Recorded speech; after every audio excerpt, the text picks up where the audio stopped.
క్రీస్తునందు ప్రియమైన సహోదర సహోదరులారా, మీకందరికీ ప్రభువైన యేసుక్రీస్తు నామమున శుభవందనం తెలుపుచున్నాము. ప్రియులారా, గడిచిన కాలములో మనము బైబిల్ ధ్యానించుటకు విభిన్నమైన విధములను గురించి 5 పార్ట్లు చూసుకున్నాం ప్రియులారా. మరి మొదటగా అంశమును గూర్చిన ధ్యానము, కాలమును బట్టి ధ్యానించే ధ్యానము, సందర్భమును బట్టి ధ్యానించే ధ్యానము, ప్రవచనములను గూర్చిన ధ్యానము, అలాగనే నీడలు ఛాయల గురించి మనం ఎలా ధ్యానించాలో దాని గురించి చూసాం. ఒకవేళ లాస్ట్ ఎపిసోడ్ మీరు ఎవరైనా చూడకపోతే మరి మన యొక్క యూట్యూబ్ ఛానల్లో మరి ప్లేలిస్ట్లో డెప్త్ బైబిల్ స్టడీస్ అనేటువంటి ఒక ఛానల్లో ఆ ఒక ప్లేలిస్ట్లో మీరు చూసినట్లయితే మరి లాస్ట్ ఎపిసోడ్ మీరు చూడవచ్చు. సో ఇది మొదటి నుంచి కూడా ప్రతి ఒక్క పార్ట్ను చూసినప్పుడు మనకు బైబిల్ని ఎంత చక్కగా మనం ధ్యానించవచ్చో ఈజీగా మనకు అర్థమవుతుంది. ఈరోజు కూడా మనము 6వ మెథడ్ మనం ఈరోజు ప్రారంభం చేసుకుందాం ప్రియులారా. అదేమిటంటే study of symbols and sign. అంటే బైబిల్లో మనము చిహ్నములు మరియు గుర్తులను మనము ఎలా ధ్యానించాలి అనే విషయాన్ని బట్టి మనము ఈరోజు ఈ మెథడ్ని గురించి మనము నేర్చుకుంటాం ప్రియులారా. సింబల్స్ అంటే చిహ్నములను గురించిన ధ్యానం అని మనం చూస్తే ఏదో ఒక లోక వస్తువును పోల్చి మనము తెలుసుకోవలసినటువంటి సత్యమును గురించి బైబిల్లో వ్రాయబడి ఉంది ప్రియులారా. అది మనం బాగా గ్రహించాలా. అంటే చిహ్నములుగా వ్రాసిన వాటిని మనం అలాగనే అర్థం చేసుకొనక అది దేనిని గూర్చినటువంటి ఒక గుర్తుగా, దేనిని మనకు అంటే ఒక సత్యాన్ని మనం తెలుసుకునే దానికి అది దేనిని ఒక చిహ్నముగా చెప్పబడిందో అది మనము బాగా పరిశీలించాలి ప్రియులారా. సో ఈ యొక్క విధానము మనం తెలుసుకోకపోతే మనం బైబిల్లో ఉన్నటువంటి సత్యాన్ని మనము స్పష్టతగా తెలుసుకోలేం ప్రియులారా. కాబట్టి మనం బాగా గ్రహించాలా. సో ఇది కొన్ని పాయింట్లు మనకు బైబిల్లో చిహ్నములుగా రాయబడిన విషయాన్ని మనం చూస్తాం. ఇప్పుడు అది ఒట్టి చిహ్నముగా మాత్రమే, సింబల్గా మాత్రమే చూసుకుంటే అందులో ఉన్నటువంటి సత్యం మనకు తెలియబడకపోతుంది ప్రియులారా. అది మనం బాగా గుర్తించాలా. అందులో మొదటగా మనం ఫస్ట్ పాయింట్ ప్రకటన గ్రంథం 14వ అధ్యాయము 4వ వచనం ఒకసారి మనము చదువుకుందాం. ప్రకటన 14:4.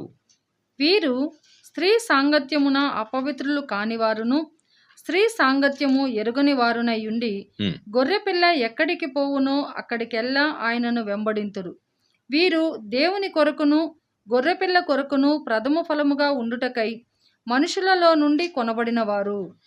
ఇక్కడ చూడండి, సంఘములో ప్రథమ ఫలముగా ఉండేటువంటి వారంట స్త్రీ సాంగత్యమున ఎరుగని వారును స్త్రీ సాంగత్యమున అపవిత్రులు కాని వారునై ఉండాలి అని అంటే, సో దీన్ని బట్టి చూస్తే వివాహం చేసుకోకూడదు అనేటువంటి ఒక నిర్ధారణకు వచ్చేస్తారు ప్రియులారా. అలా అయితే అపోస్తుల యొక్క పరిస్థితి ఏమి? ఒక పౌలు తప్ప అందరికి ఏముందండి? అది మనం బాగా ఆలోచించేయాలి ప్రియులారా.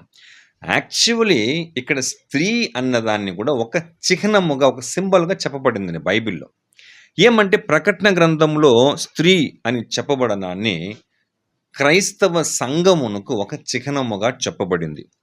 చూడండి, ఇదే ప్రకటన గ్రంథంలో 12వ అధ్యాయంలో ఒక స్త్రీ గురించి ఉంది, 17వ అధ్యాయంలో ఒక స్త్రీ గురించి ఉంది. బట్ 12వ అధ్యాయంలో చెప్పబడిన స్త్రీ సత్య సంబంధమైనటువంటి బోధనకు అనుకూలమైనటువంటి సంఘమునకు స్త్రీ ఒక చిహ్నముగా రాయబడింది 12వ అధ్యాయంలో. అయితే 17వ అధ్యాయంలో చెప్పబడిన స్త్రీ సత్యమునకు వ్యతిరేకమైన అబద్ధ బోధను, అసత్యమును ప్రకటించేటువంటి ఒక సంఘమునకు ఒక చిహ్నముగానే వ్రాయబడిందనే విషయం మనం బాగా గుర్తించాలి. ఎందుకంటే ఇప్పుడు చూడండి, ఇప్పుడు దీని వలన స్త్రీ విషయమై వివాహం చేసుకోకూడదు, అపవిత్రులు కాకూడదు, స్త్రీతో సాంగత్యం చేయకూడదు అని మనం చూస్తే, మరి దేవుడే కదా ఈ వివాహ వ్యవస్థను ప్రారంభించినటువంటి వాడు. హెబ్రీ పత్రిక 13:4 వివాహము అన్ని విషయములో ఘనమైనదిగా ఎంచవలని చెప్పేసి చెప్పినాడు కదా. ఆది వివాహమును చేసినటువంటి వాడు ఎవరండి? మన తండ్రి అయిన యెహోవా దేవుడే కదా. కాబట్టి మనం బాగా గమనిస్తే యాక్చువల్లీ అపోస్తలుడైనటువంటి పౌలు చెప్పిన విషయాన్ని గురించి కొంతమంది కొంచెం తప్పిదంగా అర్థం చేసుకుంటారండి. ఏమంటే ఆయన వివాహం చేసుకోలేదు, అందరూ కూడా నాలాగా ఉండాలని చెప్పాడు కదా. అయితే ఆయన ఏమని చెప్పాడు? పురుషుడు స్త్రీని ముట్టకుండాట మేలని చెప్పాడు. అయినను మీలో జారత్వం కలుగకుండునట్లు ప్రతి పురుషునికి సొంత భార్య ఉండాలి, ప్రతి స్త్రీకి భర్త ఉండాలి చెప్పాడు. అలాగనే ఆయన ఏమని చెప్పాడు? ఇది నా యొక్క హితోపదేశమే అని అన్నాడు, కానీ ఇది నా యొక్క ఆజ్ఞ కాదని చెప్పాడు ప్రియులారా. కాబట్టి అపోస్తలుడైన పౌలు చెప్పిన విషయాన్ని తప్పుగా అర్థం చేసుకునేటువంటి విధానంలో కూడా కొందరు ఉన్నారు. ఇప్పుడు సేవ చేయాలంటే వివాహం చేసుకోకూడదు, పాస్టర్స్ కానీ బోధకులు కానీ వివాహం చేసుకుని తప్పిదంగా అర్థం చేసుకుంటారు. కాబట్టి ఇక్కడ ప్రకటన గ్రంథం 14:4 స్త్రీ విషయమున అపవిత్రులు కాని వారు, స్త్రీ విషయమున ఆమెతో సాంగత్యం చేయని వారు వారే ప్రథమ ఫలంగా ఉంటారు అని మనం చూస్తే ఇది లిటరల్గా ఉన్నటువంటి స్త్రీ గురించి చెప్పలేదండి. ఓకేనా? అసత్యమును బోధించేటువంటి ఒక సంఘమును ఒక స్త్రీగా చిహ్నముగా చెప్పబడింది. అది మనం గుర్తించాల. ఇక రెండవ విషయంగా మనము అదే ప్రకటన గ్రంథంలో 20వ అధ్యాయము 4వ వచనంలో 2 విషయం గురించి అక్కడ చెప్తాడండి. ప్రకటన గ్రంథం 20వ అధ్యాయం 4వ వచనం. అంతటా సింహాసనములను చూచితిని, వాటి మీద ఆసీనులై ఉండు వారికి విమర్శ చేయుటకు అధికారం ఇయ్యబడిను. మరియు క్రూర మృగమునకైనను దాని ప్రతిమకైనను నమస్కారము చేయక తమ నొసళ్ళ యందు గాని చేతుల యందు గాని దాని ముద్ర వేయించుకొనని వారిని యేసు విషయమై తామిచ్చిన సాక్ష్యము నిమిత్తమును దేవుని వాక్యము నిమిత్తమును శిరచ్ఛేదనము చేయబడిన వారి ఆత్మలను చూచితిని. వారు బ్రతికిన వారై 1000 సంవత్సరములు క్రీస్తుతో కూడా రాజ్యము చేసిరి. ఇక్కడ 2 విషయము చిహ్నముగా చెప్పబడిందండి. ఏమనుందంటే ప్రియులారా, సింహాసనమును చూచినప్పుడు వాటి మీద ఆసీనులు ఉండే వారికి అధికారం ఇవ్వబడింది. ఇది ఎక్కడ? పరలోకంలో సింహాసనం ఉన్నటువంటి వారికి. అయితే వాళ్ళంట క్రూర మృగమునకైనను దాని ప్రతిమకైనను నమస్కారము చేయక ఏమండి దానిని నొసల యందు కానీ చేతులందు కానీ ముద్ర వేయించుకొనని వారిని చూసితిని. ఇప్పుడు దీన్ని మనం ఇలాగే లిటరల్గా తీసుకోలేమండి. అక్కడ మృగం అంటే దానికి ఒక మీనింగ్ ఉంది. ఓకేనా? సో మృగం అంటే క్రీస్తు విరోధి, సత్యమునకు వ్యతిరేకముగా అసత్యమును ప్రకటించేటువంటి క్రీస్తు విరోధి, యాంటీ క్రైస్ట్. నెక్స్ట్ దాని ప్రతిమకనంటే ఆ యాంటీ క్రైస్ట్కు, క్రీస్తు విరోధికు సపోర్ట్ చేసేటువంటి కొన్ని సంస్థలు ఉన్నాయి క్రైస్తవంలో కూడా. ఓకేనా? అది మనం రాబోయే దినంలో దాని గురించి మనం వివరంగా చూసుకుందాం. సో ఈ 2 అంటే యాంటీ క్రైస్ట్కు కానీ ఆ ఒక వ్యవస్థకు కానీ ఆ యాంటీ క్రైస్ట్ వ్యవస్థకు సపోర్ట్ చేసేటువంటి మిగిలినటువంటి సంఘాలను మనము వాటి యొక్క బోధలు మనం మైండ్లో పెట్టుకోకూడదు. నొసలు యందు ముద్ర అంటే దాన్ని మన మైండ్లో పెట్టుకుని దానిని అనుసరించకూడదు. చేతుల యందు ముద్ర వేయించకూడదు. అటువంటి వాటికి మనం ఏ విధమైన సపోర్ట్ చేయకూడదు అని ఇక్కడ చెప్పబడిందండి. ఓకేనా? అది మనం బాగా గుర్తించాల. అలాగనే ఇక్కడ ఇదే వచనంలో రెండవదిగా ఇంకొక విషయం మనం చూచినప్పుడు యేసు విషయమే తామిచ్చిన సాక్ష్యం నిమిత్తమును దేవుని వాక్యం నిమిత్తమును శిరచ్ఛేదనం చేయబడిన వారి ఆత్మలు చూచితిని అని చెప్తున్నాడండి. సో ఇప్పుడు దీన్ని అలాగే మనం లిటరల్గా చూడగలమా? ఇప్పుడు లిటరల్గా పరలోకంలో మృగం ఉంటుందా, లేదా దాని ప్రతిమ ఉంటుందా? ఉండదు. అలాగని ఇక్కడ సింహాసనంలో కూర్చున్న వారికి శిరచ్ఛేదనం చేయబడిన వారి ఆత్మలు అంటే ఇది ఇలాగే తీసుకుంటే సింహాసనంలో కూర్చున్న వాళ్ళకి ఏముండదు. అప్పుడు శిరం అంటే తలలో ఉండదు, ఒట్టి మొండెమ్మలాగా ఉంటుంది. ఇది ఇలాగే మనం అసలు ఇమాజిన్ చేస్తే ఎలా ఉంటుందండి? యాక్చువల్గా శిరచ్ఛేదనం చేయబడిన వారి ఆత్మను చూచితిని అని అంటే అది కూడా వారు బ్రతికిన వారై 1000 సంవత్సరం క్రీస్తు కూడా రాజ్యం చేసే వాళ్ళకి శిరం తల లేకుండా ఉంటుందంటే ఎట్లా అండి? అయితే బాగా మనం గమనించాలి ప్రియులారా. ఏమంటే వీళ్ళు ఎవరంటే యేసుక్రీస్తును తమ ఏమండి సొంత రక్షకుడిగా అంగీకరించి తమను తామును సమర్పణ చేసుకునేటువంటి నిజమైన క్రైస్తవులు ఉన్నారు చూసారా ప్రియులారా. వాళ్ళు క్రీస్తే తమకు శిరస్సుగా భావించి జీవించినటువంటి వారు. ఎందుకంటే స్త్రీకి శిరస్సు పురుషుడు, పురుషునికి శిరస్సు క్రీస్తు. అలాగని సంఘమునకు శిరస్సు ఎవరు? యేసుక్రీస్తు. ఆ రీతిగా ఎవరైతే బాప్తిస్మం ద్వారా తమ జీవితమును దేవునికి సజీవ యాగముగా సమర్పణ చేసుకున్నారో అలాంటి ఒక్క సెకండ్ నుంచి వాళ్లకు ఎవరు శిరస్సు అంటే ప్రభువైన యేసుక్రీస్తే. అంటే వీళ్ళు కాన్సక్రేట్ చేసుకుంటారు, సెల్ఫ్ డినై సమర్పణ చేసుకొని తమను తాము ఉపేక్షించుకొని తన సిలువనొత్తుకొని మరణం వరకు ప్రభువుని నమ్మకంగా వెంబడించేవారు, దేవుని చిత్త ప్రకారంగా జీవించేటువంటి వారు. మనం చూస్తే కొలస్సీలకు రాసిన పత్రిక 1వ అధ్యాయము 18వ వచనం చూస్తే అక్కడ సంఘమునకు శిరస్సు యేసుక్రీస్తు. చూడండి, సంఘము అను శరీరమునకు ఆయనే శిరస్సు, ఆయనకు అన్నింటిలో ప్రాముఖ్యము కలుగు నిమిత్తము. చాలండి. ఇప్పుడు సంఘము అను శరీరమునకు ఆయనే శిరస్సు. కాబట్టి ఇప్పుడు మనమే తీసుకుంటామండి. మనం ఏ ఒక్క పని చెయ్యాలన్నా మనకు మన ఫంక్షన్ చేసేది ఏదండి? మనకు ప్రతి శాసనాన్ని కలిగించేది ఏమంటే శిరస్సు. అంటే శిరస్సులో ఉన్నటువంటి బ్రెయిన్. అదేలాగానే ప్రతి నిజమైనటువంటి సమర్పణ చేసుకునే ప్రతి క్రైస్తవుడు కూడా తమ ఇష్ట ప్రకారంగా ఏమి ఆలోచించేరు, మాట్లాడరు, ప్రవర్తించరు, నిర్ణయాలు తీరు. అలాంటి వారే ఎక్కడుంటారంటే పరలోకంలో ఉంటారు. ఇప్పుడు దీన్ని అలాగే తీసుకున్నామంటే ఇప్పుడు పరలోకంలో తలలేని ముండిలు మారుగా కూర్చొని ఉంటారా? కాబట్టి అక్కడ అది ఏముందంటే ఒక సింబల్గా రాయబడి ఉంది, ఒక చిహ్నంగా రాయబడి ఉంది. ఇది మనం బాగా ఆలోచించేయాల. ఇక 4వ విషయంగా మనం చూచినప్పుడు ప్రియులారా, ప్రభురాత్రి భోజనం విషయమును కూడా మనం బాగా గమనిస్తే దీన్ని ఆచరించే విషయంలో కూడా చాలామంది ఒక మిస్టేక్ చేస్తారు. ఏమంటే ఇప్పుడు చూడండి, ప్రతిరోజు ప్రభురాత్రి భోజనం తీసుకునే వాళ్ళు ఉన్నారండి రోమన్ క్యాథలిక్ సంఘంలో. అలాగనే ప్రతి ఆదివారం లేదా నెలకు మొదటి వారము లేదా రెండో వారము లేదా సంవత్సరానికి ఒకసారి తీసుకున్నటువంటి సంఘాలు ఉన్నాయండి. కానీ కొంతమందిలో ఒక పొరపాటుగా ఎలా అర్థం చేసుకున్నట్టే ప్రియులారా, వాళ్ళు ఈ ప్రభురాత్రి భోజనం తీసుకునేటప్పుడు ఆ రొట్టెను తీసేటప్పుడు అది శరీరముగా మారిపోతుంది, ఈ ద్రాక్షరసం తీసుకునేటప్పుడు అది రక్తముగా మారిపోతుంది అనేటువంటి ఒక నమ్మకంతో ఉంటున్నారండి. చాలామంది కొన్ని ఫొటోస్ కూడా పట్టి చూడండి, ఈ ఈ ఈ రొట్టె ఫ్లెష్గా మారిపోయింది అని కూడా చెప్తారు ప్రియులారా. యాక్చువల్లీ మనకు ప్రభు చాలా స్పష్టంగా చెప్పాడండి. ఆ రొట్టె తీసుకునేటప్పుడు ఆ ద్రాక్షరసం తీసుకునేటప్పుడు ఏమని గుర్తించాలా? ఆయన శరీరమును మనం జ్ఞాపకం చేసుకోవాలా. ఆయన మన కొరకు చిందించిన రక్తమును మనం ఏం చేయాలండి? జ్ఞాపకం చేసుకుని క్లియర్గా చెప్పాడండి. చూడండి, లూకా సువార్త 22వ అధ్యాయము 19-20 వచనాలు.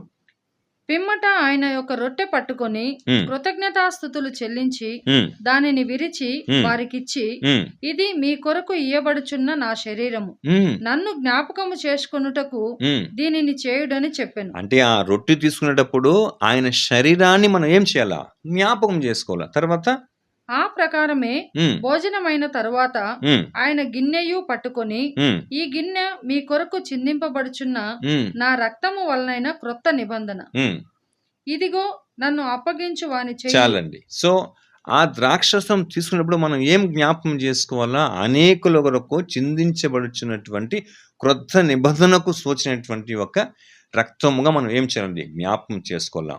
అంతేగాని అంటే అది ఒక చిహ్నముగా ఉందండి. ఆ రొట్టె, ఆ ద్రాక్షరసము మన ప్రభువుని యేసుక్రీస్తు యొక్క శరీరం. ఆయన ఎలాగైతే నలుగుగొట్టబడ్డాడో అది మనం జ్ఞాపకం చేసుకోవాలా. అలాగనే ఆ ద్రాక్షరసం తీసుకున్నప్పుడు ఆయన మన కొరకు కార్చిన పరిశుద్ధ రక్తాన్ని మనం జ్ఞాపకం చేసుకున్నానికి అది ఒక సింబల్గా ఉంది ప్రియులారా. ఓకేనా? అయితే చాలామంది ఏమనుకుంటారంటే అప్పుడు ఆ ప్రార్థన చేసినప్పుడు అది నిజంగానే శరీరంగా మారిపోతుంది, నా కొరకు మరి ఒకసారి ఇప్పుడు ఈ ప్రార్థన బట్టి ఆయన సిలువ వేయబడి ఆ శరీరంగా మారిపోతుంది, ఆ రక్తంగా మారిపోతుంది అంటారండి. అది కరెక్ట్ కాదు. ఓకేనా? ఒక సింబల్గా ఇది తీసుకున్నప్పుడు ఒక సింబల్గా ఒక గుర్తు చేసుకోవాలి మరణాన్ని మనం. ఓకేనా? అది మనం బాగా జ్ఞాపకం చేసుకోవాలి. ఎందుకంటే ఇలాంటి విషయంలో పొరపాటు కొంతమంది చేసుకున్నారండి. యేసుక్రీస్తు కూడా యోహాను సువార్త 6వ అధ్యాయం మనం చూచినప్పుడు ఆయన ఇలాగా మీరు నా శరీరం తిని నా రక్తం త్రాగువాడు జీవం గలవాడు, నిత్య జీవం గలవాడు, అంత్యదినం నేను వాడిని లేపుదును, వాడు నా యందు నేను వాడిని నిలిచి ఉందని చెప్పేటప్పుడు కొంతమంది శిష్యులు ఇది చాలా కఠినమైన బోధగా ఉంది, మనం ఈయన శరీరాన్ని తినాలన్నా ఈ రక్తాన్ని త్రాగని చెప్పేసి చాలామంది శిష్యులు వెనక్కి తిరిగి వెళ్ళిపోయారు. అప్పుడు యేసు 12 మంది శిష్యులను చూసి మీరు కూడా వెళ్ళాలనుకుంటున్నారా అని అడిగినప్పుడే అది సందర్భంతో దేనికి, ఆ ప్రభురాత్రి భోజనంలో ఆ ఒక పరిశుద్ధమైన బల్ల విషయంలో మిస్అండర్స్టాండ్ ఆ రోజు చేసుకున్నారు, ఈరోజు చాలా మంది చేస్తున్నారు. అలా కాదు, అది ఒక సింబల్గా ఉంది, ప్రభు శరీరానికి రక్తానికి అది ఒక సింబల్గా ఉంది. అది మనం బాగా గుర్తించాలా. నెక్స్ట్ మనం ఏం చేయాలంటే 5వదిగా బ్యాప్టిజం కూడా మనకు ఒక ఎలా ఉందంటే ఒక సింబల్గానే ఉంది ప్రియులారా. దేనికంటే ఏమండి, ఇప్పుడు చూడండి, బ్యాప్టిజంలో బాప్టిజం ఇచ్చినటువంటి యోహాను ఇచ్చిన బాప్టిజం వేరే, యేసుక్రీస్తు యొక్క శిష్యులు ఇచ్చినటువంటి బాప్టిజం వేరే. ఓకేనా? ఇది మనం బాగా గ్రహిస్తే, ఒకటి పాప క్షమాపణ కొరకై మారు మనస్సు నిమిత్తమై పొందినటువంటి ఒక బ్యాప్టిజం, ఇంకోటి సజీవ యాగముగా సమర్పణ చేసుకునేటువంటి ఒక బ్యాప్టిజం. ఫర్ ఎగ్జాంపుల్ చూడండి, బాప్తిస్మ ఇచ్చి యోహాను బాప్తిస్మ ఇచ్చేటప్పుడు అక్కడ చాలామంది పరిచయులు వచ్చారు, చాలామంది సుంకరులు, ఆర్డినరీ పీపుల్స్ వచ్చారండి. అక్కడ వచ్చినప్పుడు మారు మనస్సుకు తగిన ఫలమును ఫలించుడి అని అన్నాడు. అంటే అది మారు మనస్సుకు తగినటువంటి ఒక బ్యాప్టిజం. అయితే అదే బాప్తిస్మ ఇచ్చి యోహాను దగ్గర యేసుక్రీస్తు గురించి బాప్తిస్మ పొందుకున్నాడు, అప్పుడు ఆయనేం మారు మనస్సు పొందాలా? అయితే ఆయన తీసుకుంది ఏమండి, అది మారు మనస్సు నిమిత్తమైన బాప్తిస్మ కాదు, తన తండ్రి అయిన యెహోవా దేవునికి తను తాను సజీవ యాగంగా సమర్పణ చేసుకున్నటువంటి యొక్క బ్యాప్టిజం ప్రియులారా. హెబ్రీ పత్రిక 10వ అధ్యాయం మనం 5 నుంచి చూస్తే, దేవా ఇదిగో నీవు నాకు ఒక శరీరం అమర్చితివి అని ఈ లోకములో ప్రవేశించినప్పుడు ఆయన గురించినటువంటి ఒక చక్కటి మాట చెప్తాడు ఆయన. పూర్ణ హోమమును పాప పరిహారదమైన బలు నీకు ఇష్టమైనవి కావు, నీవు నాకు శరీరం ఇచ్చితు, ఇదిగో నీ చిత్తం నెరవేర్చి కొరకు నేను వచ్చి ఉన్నాను. కాబట్టి యేసు పొందిన బాప్తిసం మారు మనసు నిమిత్తం కాదు, పాప క్షమాపణ కొరకు కాదండి, తన్ను తాను సజీవ యాగంగా ఆయన సమర్పణ చేసుకున్నటువంటి యొక్క బ్యాప్టిజం. యాక్చువల్లీ ఇది ఏమండి, బ్యాప్టిజంలో కంప్లీట్గా కాన్సక్రేటెడ్ అంటే సజీవ యాగంగా సమర్పణ చేసుకున్న దానికని మనం గమనిస్తూ రోమపత్రిక 6వ అధ్యాయం అంతా కూడా అలాగనే క్లియర్గా ఉంది. చదవండి, రోమపత్రిక 6వ అధ్యాయం 4వ వచనం చూడండి. కాబట్టి తండ్రి మహిమ వలన క్రీస్తు మృతులలో నుండి ఎలాగు లేపబడినో అలాగే మనమును నూతన జీవము పొందిన వారమై నడుచుకొనున్నట్లు మనము బాప్తిస్మం వలన మరణములో పాలు పొందుటకై చూసారా, ఆయనతో కూడా పాతి పెట్టబడితిమి. నూతన జీవం పొందిన వారమే మనము కూడా బాప్తిస్మలో పాతి పెట్టబడిన వారమే. పాత జీవితం కొరకు మనము ఇక ఒక నాంది పలికి క్రొత్త జీవితం కొరకు మనము వస్తున్నామండి. 10వ వచనము, 6వ అధ్యాయం 10వ వచనము. ఏలయనగా ఆయన చనిపోవుట చూడగా పాపము విషయమై ఒక్క మారే చనిపోయెను, కానీ ఆయన జీవించుట చూడగా దేవుని విషయమై జీవించుచున్నాడు. చూసారా? సో అదే రీతిగానే మనం కూడా బాప్టిజం తీసుకునేటప్పుడు మనల్ని మనము ఏమండి దేవునికి సజీవ యాగంగా సమర్పించుకొని ఆయన చిత్తం నెరవేర్చే దాని కొరకు మనం తీసుకునేది ఇది బాప్టిజం ఒక సింబల్ అండి. బాప్టిజము ఇప్పుడంతా మనం తీసుకునేటువంటి బాప్టిజం పాప క్షమాపణ కొరకు కాదండి. పాప క్షమాపణ మనకి ఎలా కలుగుతుంది? మన పాపం మనం ఒప్పుకొని ఎడలా. యోహాను పత్రిక 1వ అధ్యాయము ఏమండి 9వ వచనం ఉంది కదా, మన పాపం మనం ఒప్పుకున్న ఎలా నమ్మదగిన వాడు నీతిమంతుడు కనుక ఏం చేస్తాడు, మన దుర్నీతిని ఆయన క్షమిస్తాడు, క్షమించి మనం పవిత్రులుగా చేస్తాడండి. ఓకేనా? అయితే బ్యాప్టిజం తీసుకుంటేనే పాప క్షమాపణ అనేది చెప్పలేము. బ్యాప్టిజం ఒక సింబల్. ఏమంటే నా పాత జీవితం కొరకు నేను మరణించి సమాధి చేయబడి పాతి పెట్టబడి, ఓకేనా, నూతనమైనటువంటి జీవం కొరకు నేను లేయడాన్ని ఒక గుర్తుగా మనం ఏం చేస్తున్నామండి, బ్యాప్టిజం మనము తీసుకుంటున్నాం. చూడండి, అలా తీసుకుంటే యేసుక్రీస్తు ఒకసారి బాప్టిజం ఇచ్చి యోహాను బాప్టిజం తీసుకున్నాడు. తర్వాత ఏమండి ఆయన ఇంకా కొంతకాలం సిలువ వేయబడాల్సిన మూమెంట్ ముందర ఏమండి ఈ యోహాన్ యాకోబుల తల్లి వచ్చి ఏమని అడుగుతారు, నువ్వు మహిమలో వచ్చేటప్పుడు నా 2 కుమారుని ఇరువైపులా కూర్చోబెట్టుకొని చెప్పినప్పుడు అప్పుడు ఆయన ఏం చెప్తారు తెలుసా? చూడండి, ఒక మాట చెప్తాడు. లూకా సువార్త 12వ అధ్యాయము 50వ వచనం చూడండి. అయితే ఉమ్, నేను పొందవలసిన బాప్తిస్మం ఉన్నది, ఉమ్, అది నెరవేరు వరకు ఉమ్. నేనెంతో ఇబ్బంది పడుచున్నాను. చూసారా, ఇప్పుడు ఆల్రెడీ బాప్తిస్మిచ్చి యోహాన్ దగ్గర ఈయన సజీవ్యాగ సమర్పణకు సూచనగా ఒక బాప్తిస్మం పొందుకున్నాడు. ఇక్కడ మరలా చెప్తున్నాడు, నేను పొందవలసిన మరి ఒక బాప్తిస్మం ఉన్నది. అదేమది? సిలువలో ఈయన కంప్లీట్గా బ్లడ్ టాప్ టు బాటం వరకు ఆయన ఏమండి తల ఉచ్చి నుంచి అరికాల వరకు తన రక్తంతో మునిగి లెయ్యాలి ప్రియులారా. సో దాని గురించి ఆయన అక్కడ చెప్పడం.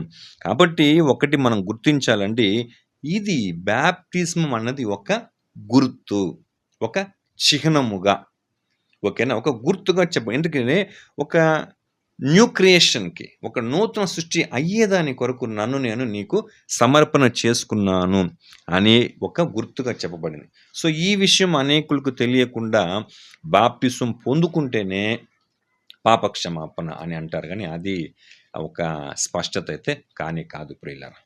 నెక్స్ట్ మనం 6వదిగా ఒక విషయం చూసినప్పుడు ప్రియులారా, వైట్ డ్రెస్, ఓకేనా, కలర్ డ్రెస్ కాకుండా వైట్ డ్రెస్ వేసుకుంటే అది పరిశుద్ధతకు ఒక సూచన.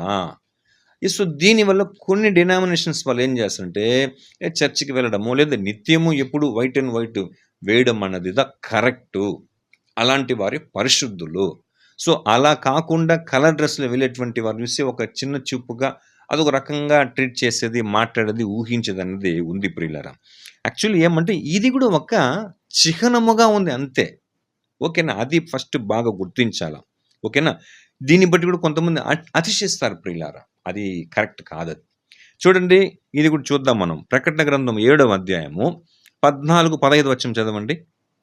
అందుకు నేను, అయ్యా నీకే తెలియననగా అతడు ఇలాగు నాతో చెప్పెను, వీరు మహాశ్రమల నుండి వచ్చిన వారు, గొర్రెపిల్ల రక్తములో తమ వస్త్రములను ఉదుకుకొని వాటిని తెలుపు చేసుకునిరి.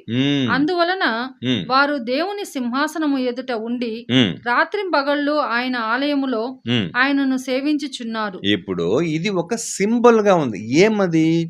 వాళ్ళు పాపం చేశారు, ఓకేనా. వాళ్ళు పాపము చేసి గొర్రెపిల్ల రక్తం చేత కడుగబడ్డారు. అది ఒక సింబల్గా ఉందండి. ఇప్పుడు చూడండి, ఈ వైట్ డ్రెస్సు, కలర్ డ్రెస్సు ఇవన్నీ ఇక్కడికేనండి. పరలోకములో పోతే మనకు ఏ డ్రెస్ ఉంది అక్కడ? అది మనం బాగా గుర్తించాలి ప్రియులారా. ఇలాంటి గార్మెంట్స్ అంతా అక్కడ ఉంటుందా? సో అక్కడ యాక్చువల్లీ ఒక విషయం అండి, రెవల్యూషన్ చాప్టర్ ప్రకటన గ్రంథంలో చెప్పిన అనేక విషయాలు ఎలా ఉన్నాయో తెలుసా? అది ఒక సింబల్ బుక్, ఓపెన్గా చెప్పాలి. ఒక చిహ్నములు, ఒక కొన్ని గుర్తులు ఏమండి దాని గురించి చెప్పినటువంటి యొక్క పుస్తకమే ప్రకటన గ్రంథం. సో ఇప్పుడు అక్కడ పరలోకములో వెళ్ళారు, అక్కడ వైట్ డ్రెస్ అనేసి ఉంది కాబట్టి, సో దీన్ని బట్టి కూడా డామినేట్ చేసేటువంటి వారు ఉంటారు ప్రియులారా, ఉన్నారు. అది కరెక్ట్ కాదండి. అది ఒక ఏమండి, అది ఒక గుర్తు అంతే. సో పాపము చేసిన వాడు కడుగుబడి ఒక నీతిమంతుడుగా, ఒక పరిశుద్ధుడుగా అనేది ఒక చిహ్నముగా చెప్పబడింది. కానీ ఆ డ్రెస్ కోడ్ని బట్టి మనము ఏం చేయకూడదండి, కామెంట్ చేసేది కానీ అలాంటివి ఉండకూడదు. ఇది ఒక సింబల్ అంతే. నెక్స్ట్ 7వదిగా మనం చూసినప్పుడు ఏమండి, ఇప్పుడు ఫర్ ఎగ్జాంపుల్ చూడండి, పరలోకములో యెహోవా దేవుడు ఎలా ఉన్నాడంటే ఆయన ఒక సింహాసనంలో కూర్చొని ఉన్నాడండి. ఆయన చుట్టూ ధనుస్సు ఉంది అని ఉంది. చూడండి, ప్రకటన గ్రంథం 4వ అధ్యాయం 3వ వచనము. ఆసీనుడైన వాడు దృష్టికి సూర్యకాంత పద్మరాగములను పోలినవాడు, మరకతము వలె ప్రకాశించు మేఘధనస్సు సింహాసనమును ఆవరించి ఉండెను. మేఘధనుస్సు సింహాసనమును ఆవరించి ఉండే ధనుస్సు, రెయిన్బో అని అంటాం కదా. అప్పుడు దీన్ని ఎలా తీసుకోవచ్చు మనము? ఆయన సింహాసనం కూర్చున్న ఆ గది చుట్టూ రెయిన్బో అంటే ఇప్పుడు మనం చూస్తాం కదండి, రెయిన్బో ఎన్ని కలర్లు వస్తాయి చూసిన, అలాంటి పెయింటింగ్ అని చేసుకుని దేవుడు కూర్చొని ఉన్నాడా? అది మనం బాగా గుర్తించాలా. అంటే చూడండి, దేవుడు అంటే ఆయన నిబంధన చేసేటువంటి వాడుగాను, నిబంధనను నెరవేర్చేటువంటి వాడుగా ఉన్నాడని దాని అర్థం. ఎందుకంటే దేవుడు ఆయన ప్రేమకును ఆయన చేసినటువంటి నిబంధనకు మారని వ్యక్తిగా ఉన్నాడు అనేది ఒక అర్థం అండి. ఎందుకంటే మనకు తెలుసు ఆదికాండము ఏమండి 9వ అధ్యాయం మనం 13-16 వచనం వరకు మనం చదువుకుంటే అక్కడ ఏముంటుందంటే, నోవాహు కాలంలో జలప్రలయమై తర్వాత వీళ్ళు బయటకు వచ్చేటప్పుడు ఎంత లోకమంతా ఎలా ఉందండి, ఎవరు 8 మంది తప్ప ఇంకెవరు మనుషులు లేరండి. అప్పుడు దేవుడు ఏం చేస్తాడు, నేను మరి ఒకసారి ఏం చేయను, ఈ భూమిని జలప్రలయం ద్వారా అంటే నీటి ద్వారా నేను నాశనం చేయను అని ఏం చేస్తుంది, ఒక నిబంధన చేసుకున్నాడు. అప్పుడు ఏమవుతుందంటే ఒక ధనుసులాగా వస్తుందండి. అది ఆ దృశ్యాన్ని ఆయనకు జ్ఞాపకం చేసేటువంటి ఒక సూచనగా ఉంది. రెండవదిగా అప్పుడు దేవుడు అట్లా ఒక కమిట్మెంట్, ఒక నిబంధన చేశాడు ఆయన. సో దాన్ని బట్టి చూస్తే ఇప్పుడు పరలోకం ఇది ఇది ఇది ఇది ఇది చిహ్నముగా లేదు, ఇది ఒక సింబల్గా లేదంటే అప్పుడు మంచి పెయింటింగ్ వేసుకుని దేవుడు సింహాసనం కూర్చున్నట్టు అర్థమవుతుందా? అది కాదండి. సో ఆయన నిబంధన చేసేవాడును, నిబంధనల మధ్య నివసించేవాడును, నిబంధనలు నెరవేర్చేటువంటి దేవుడుగా ఉన్నాడు. అలాగే మనల్ని కూడా అలాగే చూస్తున్నాడు దేవుడు. ఇప్పుడు మనం కూడా దేవునితో నిబంధన చేసుకోవాలి. యేసుక్రీస్తు బాప్టిజం చేసుకోలేదా? సో అలాగనే మనం కూడా ఏం చేయాలి, రోమపత్రిక 12:1 చెప్పినట్టు, కాబట్టి సహోదరులారా పరిశుద్ధమును అనుకూలమునైన సజీవయాగముగా దేవునికి మీ శరీరములను ఏమండి సమర్పించుకోవడానికి దేవుని వాత్సల్యమును బట్టి మిమ్మల్ని బతిమాలుకుంటే మనం కూడా దేవునికి సమర్పణ చేసుకుని ఒక నిబంధన చేసుకోవాలా. నేను నా సొత్తు కాదు, నేను విలువ పెట్టి కొనబడిన వాడిని కనుక నా దేహంతో దేవుని మహిమపరుస్తానని ఒక నిబంధన చేసుకోవాలా. కీర్తన గ్రంథము 50:5 చాలా చక్కగా చెప్తుంది. అలాంటి వాళ్ళని దేవుడు వెతుకుతున్నాడంట. చూడండి, కీర్తన గ్రంథం 50:5. బలి అర్పణ చేత నాతో నిబంధన చేసుకొనిన నా భక్తులను నా యొద్దకు సమకూర్చుడని మీది ఆకాశమును భూమిని పిలుచుచున్నాడు. ఇక్కడ దేవుడు ఎట్లా నిబంధన చేసుకున్నాడు, నిబంధనలు చేసుకున్నటువంటి వారిని కూడా ఆయన చూస్తున్నాడు. కాబట్టి అది పెయింటింగ్ చేసుకుని కూర్చున్నట్టు కాదండి, ఇదంతా ఒక సింబాలిక్గా రాయబడినటువంటి విషయం. అలాగని నెక్స్ట్ మనం చూస్తే ఏమండి డ్రెస్ కోడ్లోను ఏమంటే ఇప్పుడు చూడండి, కీర్తన గ్రంథంలో యాక్చువల్లీ 45వ అధ్యాయం అంతా ఏమంటే యేసుక్రీస్తుని ఒక రాజుగా, ఒక ప్రభువుగా, అలాగే ఒక పెళ్లి కుమారుడుగా, సంఘమును పెళ్లి కుమార్తెగా, ఆ సంఘములు ఎత్తబడేటువంటి మరి ఒక గుంపును ఆ పెళ్లి కుమార్తెకు తోడి పెళ్లి ఏమండి చెలికత్తగా చెప్పబడిందండి. అయితే ఆ డ్రెస్ కోడ్లోనూ కొన్ని విషయాలను ఒక సింబల్గా చెప్పబడింది. చూడండి, కీర్తన గ్రంథం 45:9. నీ దయనొందిన స్త్రీలలో రాజుల కుమార్తెలున్నారు. రాణి ఓఫీరు అపరంజితో అలంకరించుకొని నీ కుడిపార్శ్వమున నిల్చుచున్నది. రాణి ఓఫీరు అపరంజితో అలంకరించుకొని, ఓకేనా? తర్వాత 13వ. అంతఃపురములో నుండు రాజకుమార్తె కేవలము మహిమగలది, ఆమె వస్త్రము బంగారు బుట్ట పని చేసినది. ఇప్పుడు చూసారా, ఆ పురుషుడు యేసుక్రీస్తుకి ఒక చిహ్నముగా ఉన్నాడు. ఆ రాజకుమార్తె ఆమె డ్రెస్ కోటు ఆ బంగారు బుట్ట పని అంటే ఏమండి, దేవుని యొక్క దివ్య స్వభావముతో తమను తాము ఏం చేస్తున్నామా అలంకరించుకుంటుంటే, బంగారు అంటే చాలా వరకు అది దేవుని యొక్క స్వభావమునకు పోలి చెప్తారండి. ఇప్పుడు మన ప్రత్యక్ష గుడారం మనం చూసినప్పుడు ఆవరణము, పరిశుద్ధ స్థలము, అతి పరిశుద్ధమైన స్థలం.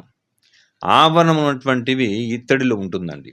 కానీ అదే మీరు అతి పరిశుద్ధమైన స్థలంలో చూస్తే అక్కడంతా ఎలా ఉంటుంది, బంగారు రేకుతో పొదిగించబడిన దివ్య స్వభావము. ఆ రీతిగా యేసుని వివాహం ఆడబోయే సంఘము దేవుని యొక్క స్వభావముతో తమ్మును తాము ఏం చేసుకుంటుంది, ఆమె అలంకరించుకుంటుంది. నెక్స్ట్ 14వ. విచిత్రమైన పనిగల వస్త్రములను ధరించుకొని రాజునొద్దకు ఆమె తీసుకొని రాబడుచున్నది. ఆమెను వెంబడించు ఆమె చెలికత్తెలైన కన్యకలు నీ యొద్దకు తీసుకొని రాబడుచున్నారు. చూడండి, ఆ రాణి పోతా ఉంది, రాణితో పాటు ఒక చెలికత్తెలు పోతున్నారు. ఓకేనా? సో ఇదంతా కూడా పరలోకములో ఏమండి ఎత్తబడేటువంటి ఆశీర్వాదములో.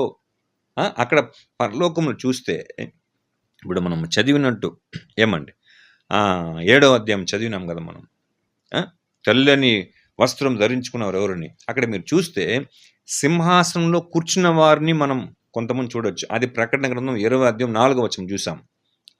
వారు క్రూర మృగమునకైనా దాన్ని నొసలేను ముద్ర వేయించి కొనక యేసు విషయమే తామిచ్చిన సాక్ష్యం నిమిత్తమును శిరచ్ఛేదనం చేయబడిన ఆత్మను చూచి, అంటే వాళ్ళు కూర్చున్నటువంటి వాళ్ళు, అదొక గ్రూపు.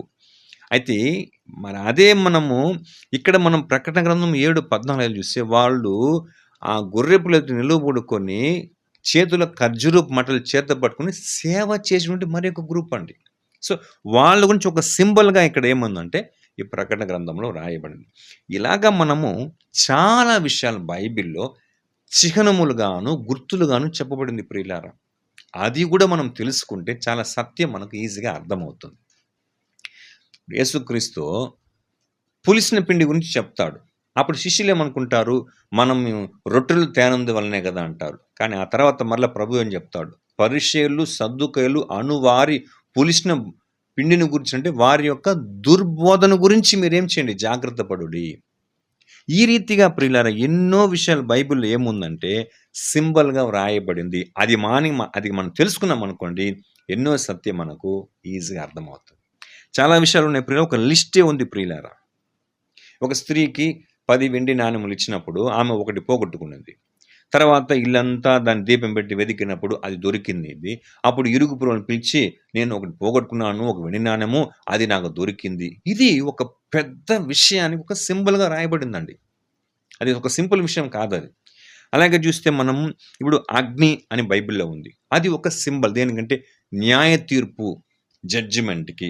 నెక్స్ట్ పొగ అని రాయబడింది. అది దేనికంటే జ్ఞాపకం చేసుకోవడం.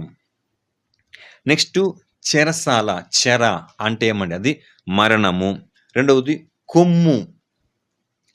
సో కొమ్ము అంటే అది ఒక శక్తి, ఒక అధికారం. ఓకేనా. తర్వాత కన్నులు అని ఉందండి. కన్నులు అంటే ఏమండి, జ్ఞానము. 7 కన్నులు గల ఒక గొర్రెపిల్ల అంటే ఏమండి, సంపూర్ణమైన జ్ఞానం కలిగినటువంటి వాడు ప్రభు. నెక్స్ట్ నూనె అంటే హోలీ స్పిరిట్, పరిశుద్ధాత్మ. అలాగే పావురం కూడా పరిశుద్ధాత్మకి. అంటే ఒక జంతువులు అనుకుంటే కూడా అది కూడా ఒక సింబల్గా రాయబడింది. ఇప్పుడు కుక్క గురించి రాయబడింది. అంటే ఏమండి, అన్యజనులకు. అలాగనే ఏమండి, కుక్కలు ఎదుట మీరేం చేయండి, పరిశుద్ధమైన వాటిని కుక్కలు ఎదుట వేయకుడి, కుక్కలకు పెట్టకుడి. అంటే ఏమండి, అంటే కుక్కలు ఏం చేస్తుందండి, కొన్ని సందర్భంలో కరుస్తుంది కదా. సో ఆ రీతిగా ఏమంటే ద్వేషించేటువంటి వాళ్ళు, సత్యం యొక్క విలువను తెలియనటువంటి వాళ్ళ ముందు ఏం చేయదు, మనము సత్యం చెప్పకూడదు. రెండవదిగా అది పేతులో ఉందండి, కుక్క తన వాంతికి తిరిగినట్టు అని ఉంది కదా. అంటే ఏమండి, సత్యం అంటే అన్నీ బాగా తెలుసుకొని మరలా పాప జీవితానికి వెళ్ళేలా. అప్పుడు కుక్క అంటే ఇన్ని విషయాలకు ఒక చిహ్నంగా రాయబడింది. అలాగే ఏమండి, పందిని గురించి కూడా రాయబడిందండి. ఏమండి, వివేకము లేని స్త్రీ పంది ముక్కునున్న బంగారు కమ్మి వంటిది.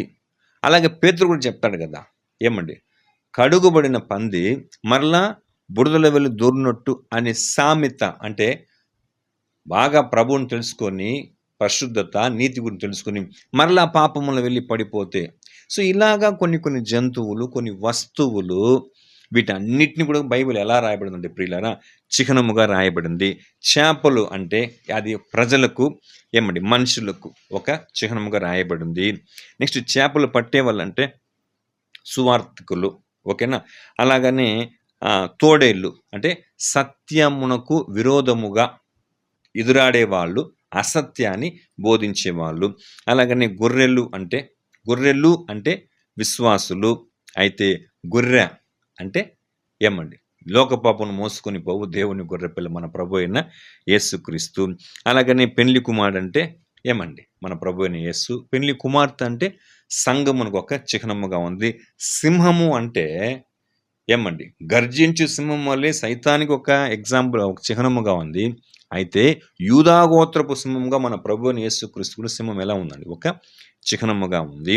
రెండోది బండ అంటే యేసుకి ఎన్ని విషయం చిహ్నంగా ఉందండి, కాపరి, ద్వారము, ఏమండి, మార్గము, మూలకు తలరాయి, ఏమండి, తర్వాత రొట్టె, తర్వాత నీరు, జీవజలము అంటే వాక్యమునకు.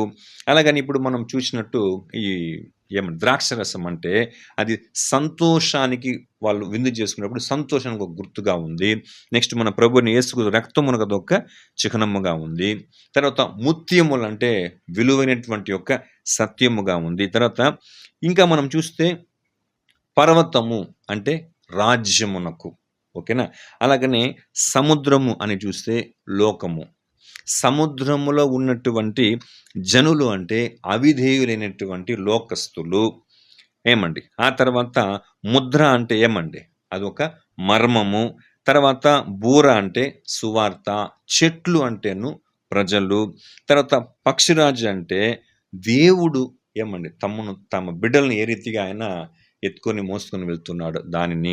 తర్వాత ఇలాగ చూస్తే కలర్స్ కూడా మీనింగ్ ఉంది ప్రియులారా. ఊదా రంగు అని ఉంది కదా! పర్పల్ అంటే అదేమంటే రాజరికము, రాయల్టీకి అది ఒక చిహ్నముగా ఉంది. సో, నెక్స్ట్ మనము దానియేలు గ్రంథం 2వ అధ్యాయంలోను ఆ ప్రతిమ 4 లోహములు గల ప్రతిమ. ఓకేనా?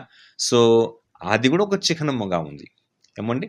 ఆ శిరస్సు, రొమ్ము భాగము, తర్వాత ఉదరము, కాళ్ళు, పాదములు. ఓకేనా? సో, బంగారము. ఓకేనా? సో, ఈ 4 పార్ట్ ఏమండి? ఒక్కదాని ఒక్కొక్క రాజ్యమునకు ఒక చిహ్నంగా రాయబడింది. బాబిలోన్ రాజ్యము, మీడో పర్షియో, గ్రీకు, తర్వాత రోమ్ రాజ్యము. కాల్లో మట్టి అంటే ఏమండి? రాజ్యముతో, బలమైన రాజ్యముతో బలహీనమైనటువంటి మతముడు ఏమవుతుంది? చేర్చబడింది. నెక్స్ట్ అదే మీరు 7th చాప్టర్ చూసినప్పుడు సింహము, ఎలుగుబంటి, చిరుతపులి, క్రూర మృగము. ఓకేనా? సో, ఇవన్నీ ఎలా ఉందంటే ఒక చిహ్నముగా రాయబడింది. నెక్స్ట్ యేసు ప్రభు ఏం చెప్తారు తెలుసా? అక్కడ నీ కన్ను నీకు చెడినదైతే నన్నేం చేయను, కుడి కన్ను ఏమండి పాపం చేసి దాన్ని తీసి పారవేయి. నీ కుడి చెయ్యి నీకు అభ్యంతరం ఉంటే దాన్ని ఏం చేయను, కట్ చేసే. నీ కుడి కాళ్ళని అభ్యంతరం కట్ చేసి. ఇదంతా లిటరల్గా మనం తీసుకోగలమా? అదొక మాట చదవని చూద్దాము. మార్కు సువార్త 9వ అధ్యాయము 43వ వచనం.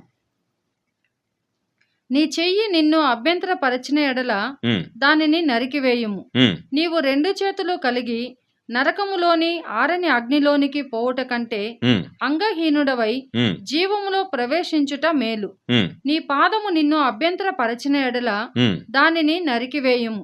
2 పాదములు కలిగి నరకములో పడివేయబడుట కంటే కుంటివాడవై నిత్య జీవములో ప్రవేశించుట మేలు. ఇప్పుడు చూసారా ప్రియులరా, ఇక్కడ ఏం చెప్తుంటే జీవములో ప్రవేశించాలంటే నువ్వు ఒక చెయ్యి కలిగి నువ్వు జీవములో ప్రవేశించటం మేలు. అలాగనే ఏం చెప్తున్నాడు నెక్స్ట్? ఒక కాళ్ళు కలిగి 2 కాళ్ళు కలిగి ఉండి నువ్వు నరకములో పోవట కంటే ఒంటి కాళ్ళు ఉండి నువ్వు అప్పుడు జీవములో పోయేవాడికంతా ఒక కన్ను, ఒక చెయ్యి, ఒక కాళ్ళు ఉంటుందా? అంటే అది కూడా యేసు ప్రభు ఒక చిహ్నంగా ఏం చేసినాడు అక్కడ చెప్తున్నాడు ప్రియులారా. ఇలాగా చిహ్నములుగాను, గుర్తులుగాను చాలా సత్యములు దేవుడు చెప్పినాడండి. అది మనం ఏమని తెలుసుకున్నాం అనుకోండి, ఎన్నో విలువైనటువంటి సత్యాన్ని మనం ఈజీగా గ్రహించే అవకాశం ఉంటుంది. ఎందుకంటే దేవుడు ఎలాగా మాట్లాడాడు? ఇప్పుడు ఈ పత్రిక 1వ అధ్యాయం 1వ వచనం ఉంది కదా. పూర్వకాలం మందు ఏం చేశాడు దేవుడు? నానా సమయములోను నానా విధములుగాను సో మెనీ మెథడ్స్తో దేవుడు మాట్లాడాడు ప్రియులారా. అలాంటి మెథడ్లో ఈ study of symbols and sign అంటే చిహ్నములు మరియు గుర్తులు కూడా ఒక వన్ ఆఫ్ ద మెథడ్గా ఉంది, ఒక విధముగా ఉంది ప్రియులారా. సో దాన్ని మనం ఏమని తెలుసుకుని మనం బైబిల్ ధ్యానించామంటే విలువైనటువంటి సత్యం మనం తెలుసుకునే అవకాశం ఉంటుంది. సో ఇది మనం 6వ మెథడ్గా చూసుకున్నాం. దేవుని చిత్తం అయితే రాబోయే దినంలో మరి ఇంకొక 7వ మెథడ్ ద్వారా మనం బైబిల్ని ఎలా అధ్యయనం చేయాలి మనము దాని గురించి ధ్యానం చేసుకుందాం. మరి ఇంతవరకు ఈ యొక్క కార్యక్రమాన్ని ఓపికతో వీక్షించిన మీకు అందరికీ కూడా ప్రభువు నామమున వందనం తెలుపుతున్నాం.